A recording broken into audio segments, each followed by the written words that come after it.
Assalamualaikum warahmatullahi wabarakatuh anak-anak. Waalaikumsalam warahmatullahi wabarakatuh. Gimana kabarnya hari ini?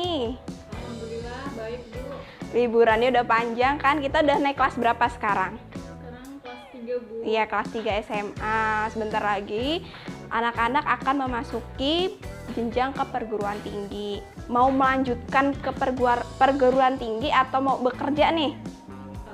Pengen kuliah Bu. Iya, tetap semangat ya untuk mencari ilmu. Nah, sebelumnya Ibu buka terlebih dahulu. Bismillahirrohmanirrohim. Alhamdulillahirabbil alamin wa bihi nasta'in wa ala umurid dunya waddin. Wassalatu wassalamu ala asrofil anbiya'i wal mursalin sayyidina wa maulana Muhammadin wa ala alihi washabihi ajmain amma ba'du. Puji syukur kehadirat Allah Subhanahu wa taala, pada kesempatan siang hari ini kita dapat belajar bersama dalam keadaan sehat walafiat. Salawat teriringkan salam senantiasa kita haturkan kepada Nabiullah Muhammad Sallallahu Alaihi Wasallam yang senantiasa kita nanti-nantikan syafaatnya di yaumil akhir kelak. Sebelum memulai pelajaran, coba lihat di sekelilingnya, ada sampah nggak? Ada nggak? Nggak ada. Tadi niatnya udah mau berangkat ke sekolah, udah pamitan sama orang tua belum? Alhamdulillah sudah Bu. Sudah. Nah, jadi benar anak-anak ketika mau berangkat sekolah itu harus meniatkan dengan niatan yang baik pertama, yang kedua harus mencium tangan kedua orang tua. Karena ridhonya orang tua itu merupakan yang mempermudah kita dalam melaksanakan baik itu pekerjaan ataupun sekolah mencari ilmu. Sebelum itu Ibu absen terlebih dahulu ya. Anjani, Hadir Bu. Lisa, Hadir. Rahma, Hadir. Yuli, Ada Bu. Yuni, Hadir Bu. Arda, Hadir. Anggi. Hadir Bu. Hari ini siapa yang nggak hadir? Hari ini masuk semua Bu. Oke, alhamdulillah hari ini hadir semua ya. Poinnya 100. Oke, Ibu mau tanya terlebih dahulu nih. Waktu liburan kemarin, anak-anak main ke liburannya kemana aja nih? Di rumah aja atau liburan keluar kota? Di rumah aja Bu. Oh, di rumah aja. Semoga tetap semangat ya. Jadi kalian kan udah kelas 12 nih. Jadi untuk mencari ilmunya ataupun proses pembelajarannya harus lebih serius. Ya benar. Nah, anak-anak, Ibu mau tanya terlebih dahulu, kira-kira materi hari ini tentang apa anak-anak? Tentang khilafah Bu. Ya benar, tentang khilafah. Ada yang tahu khilafah itu apa? Belum Bu. Oke, jadi Ibu jelaskan terlebih dahulu. Sebelum kita memulai pembelajaran tentang khilafah ini, ada beberapa indikator keberhasilan yang harus anak-anak capai. Pertama, anak-anak harus mengetahui apa itu pengertian dari khilafah, baik secara bahasa ataupun secara istilah, apa yang menjadi dasar-dasarnya, menjadi tujuan, syarat, serta mampu mempraktikkan sikap disiplin, kejujuran, serta sabar. Seperti itu. Jadi ilmu yang nanti telah diperoleh dalam proses pembelajaran itu tidak hanya untuk diri anak-anak ya. Untuk diri kalian saja itu tidak boleh, tetapi harus diberikan, diamalkan kepada orang lain. Dan ketika orang lain menanyakan, kalian tidak boleh pelit ilmu. Kalau seumpamanya anak-anak tahu ya harus dikasih tahu. Jangan bilang saya nggak tahu, padahal kalian itu tahu gitu.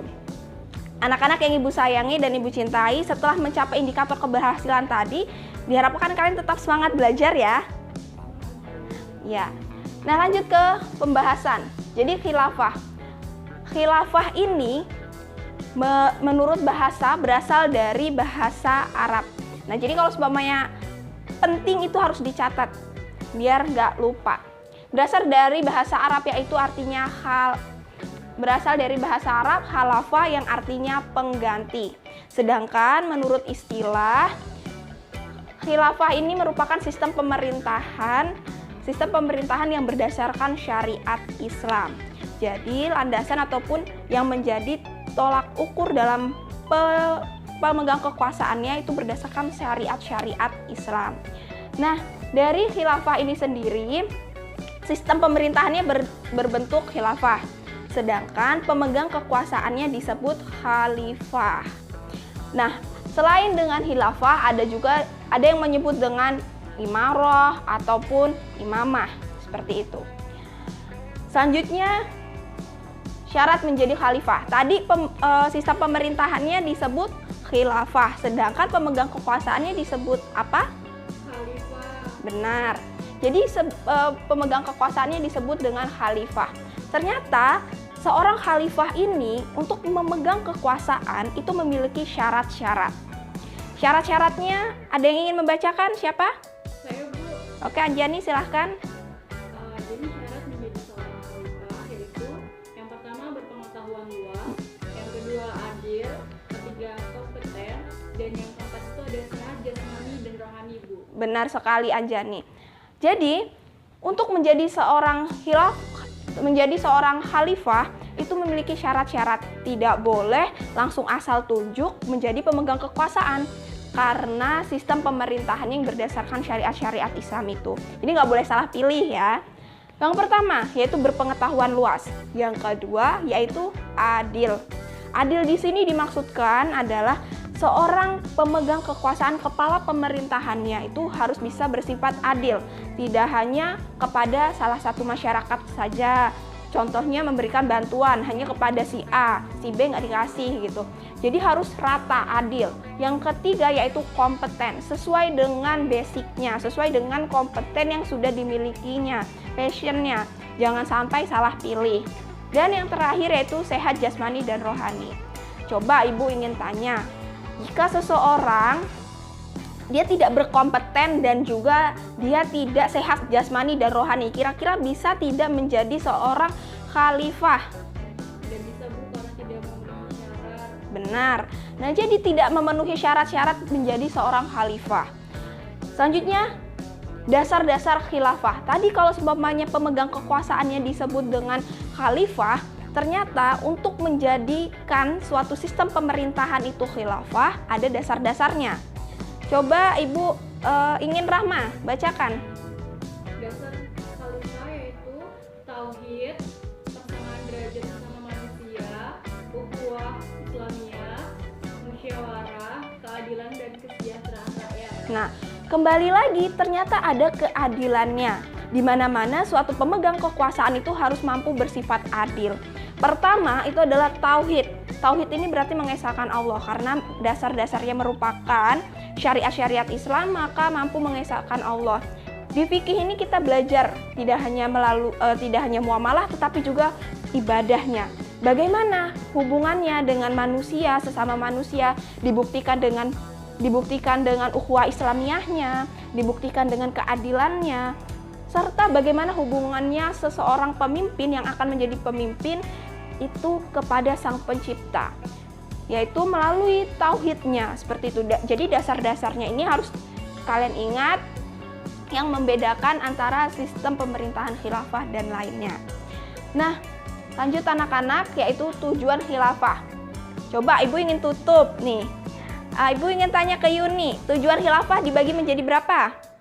Dibagi menjadi 2, Bu. Apa aja? Umum dan khusus. Benar sekali. Jadi tujuan umum dan tujuan khusus. Jadi kalau tujuan umum itu biasanya panjang. Tujuan umum ini lebih terhadap umumnya. Umumnya apa yang menjadi tujuan dari sistem pemerintahan khilafah. Jadi mewujudkan kehidupan yang bermasyarakat, yang adil, makmur, sejahtera, sehat, lahir, dan batin. Jadi untuk mewujudkan kesejahteraan kepada umat manusia ataupun masyarakat.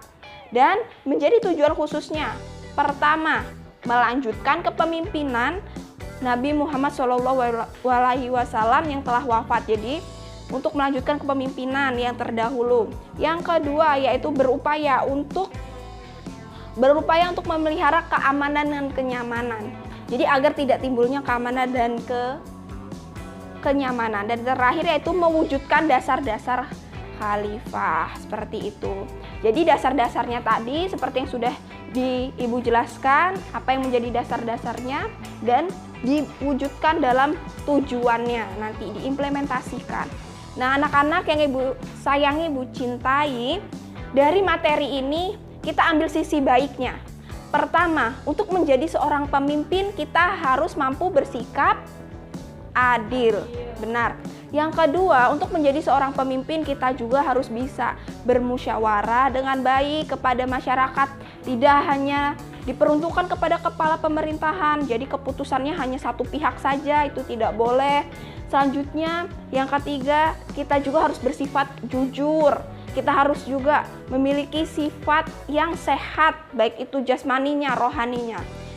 Karena implementasi nanti dari kita mempelajari khilafah ini bukan hanya sekedar materi, tetapi perbuatan.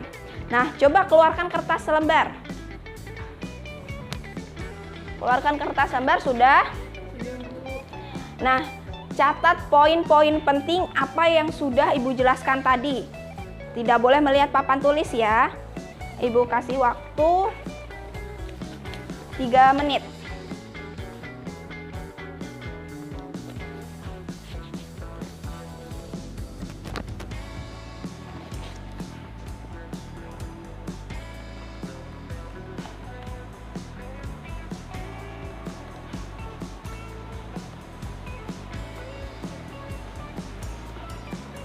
Oke, baik, sudah selesai? Alhamdulillah. Nah, ini Ibu ada beberapa lembar kertas dan ini nanti Ibu bagi per kelompok. Ibu tunjuk ketuanya. Yang pertama, pegang, nanti dibagikan ke teman-temannya. Anjani dengan Rahma, Yuni dengan Lisa, Rahma dengan Anggi, Arda dengan Anita. Oke? Siap.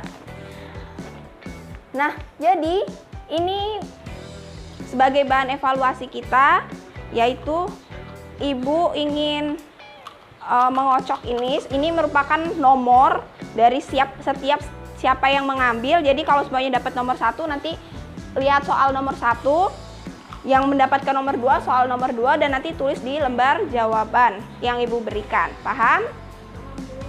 Oke.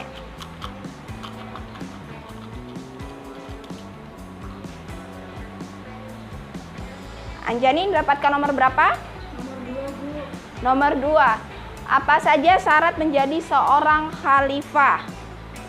Ditulis ya, nanti dikumpulkan jika sudah selesai. Baik, Bu. Oke, Rahma. Dapat nomor 1, Bu. Nomor 1. Jelaskan apa yang dimaksud dengan sistem pemerintahan khilafah.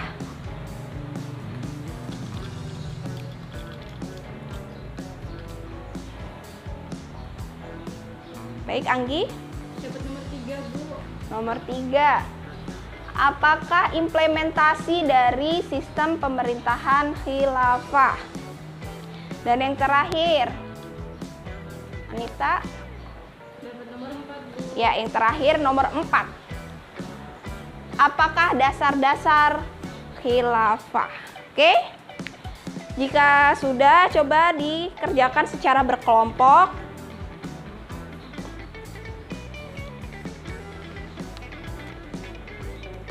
Ini merupakan penilaian, jadi kalau tadi penilaian individu yang Ibu lihat, jangan lupa tulis nama kelompoknya, sertakan dengan nomor absen ya. Baik, Bu. Kalau tadi penilaiannya individu, karena rangkuman kalian merangkum, dan yang ini merupakan penilaian secara per kelompok. Apakah kalian bekerja sama dengan kelompoknya ataupun hanya mengerjakan sendiri.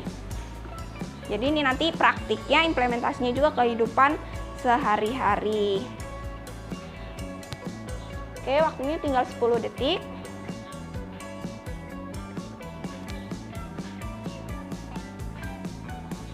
Oke, cukup. Sudah, Bu. Terima kasih. Jadi ini tadi penilaiannya sudah semua ya, sudah diisi semua. Sudah, Bu. Alhamdulillahirobbilalamin. Sampai di sini ada yang ingin ditanyakan? Cukup, Bu. Cukup paham. Tugas di rumah, jadi kalau tadi udah ada tugas di sekolah, di kelas, jadi Ibu ingin kalian juga tugas di rumah. Coba tulis soalnya.